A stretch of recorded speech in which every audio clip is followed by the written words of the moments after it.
Now for the 10th chapter, The Hero.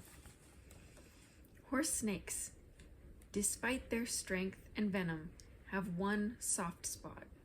They are very fond of the burning oil made of the fat of the hogfish.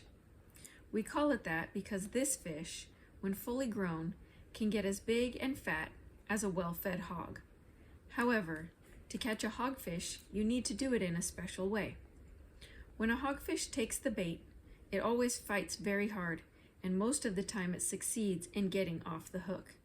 But a wise fisherman will very slowly coax a hogfish to the surface and then gently scratch its belly.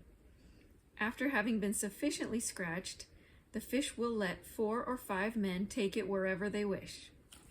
The flesh of the hogfish is very good to eat, but its fat is even more precious because the smell of the oil made from this fat will, when burned, intoxicate a horse snake. So at night, whenever we went from one place to another in our hamlet, we used lamps filled with hogfish oil to ward off any sudden attacks by horse snakes. If we crossed the path of a horse snake, the smoke of the lamps would make it tipsy. The snake might follow the lamp for a while in order to inhale more smoke, but it would totally forget about attacking us. During the 6-month rainy season, most of the river fish swim into the shallow water of the rice field and live there, feeding on all kinds of insects. Then during the dry season, they return to the river. In addition, most of the tropical fish in the area also have the ability to live out of the water for more than 2 hours, staying on paths and dikes where they can find more insects at night. My cousin and I liked to go out into the field and catch fish at night.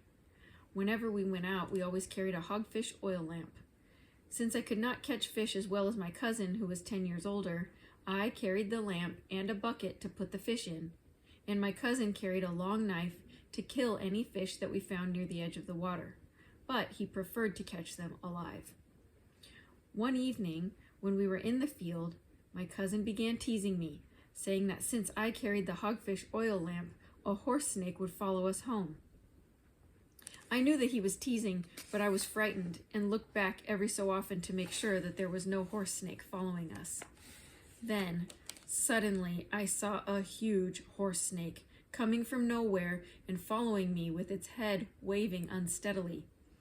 I was so terrified that I couldn't speak. I could barely drag my feet. Luckily, my cousin stopped and tried to catch a fish lying in the middle of the path. I bumped into him and almost knocked him over. Surprised at my unusual clumsiness, he looked back and saw the horse snake behind me. He was terrified too, but instinctively he swung his knife and struck the snake in the head. We dropped everything and ran home as fast as we could, more frightened than ever by the great noise the snake made behind us. Here's a great picture. So there's the dropped lamp, the knife, and the cousin. Yeesh. Terrifying. When we reached home, my father gathered all his friends to search for the snake. He felt that since it had been discovered so nearby, they ought to try to destroy it as soon as possible. When we returned to the place where my cousin and I had encountered the snake, we saw, to our great surprise and relief, that the snake was lying there dead. With extraordinary luck, my cousin had hit the snake right in the middle of its head and split its brain. The snake was so heavy that it took 8 men to carry it home. The next day, it was on display in front of our house. Everybody was impressed by its size. To fight against a snake of this length, 20 men usually were needed. My cousin put some coconut oil on his hair to make it shinier, and he stayed around near the snake. The young girls smiled at him a little bit more than usual, and the young men seemed jealous. My cousin was a hero.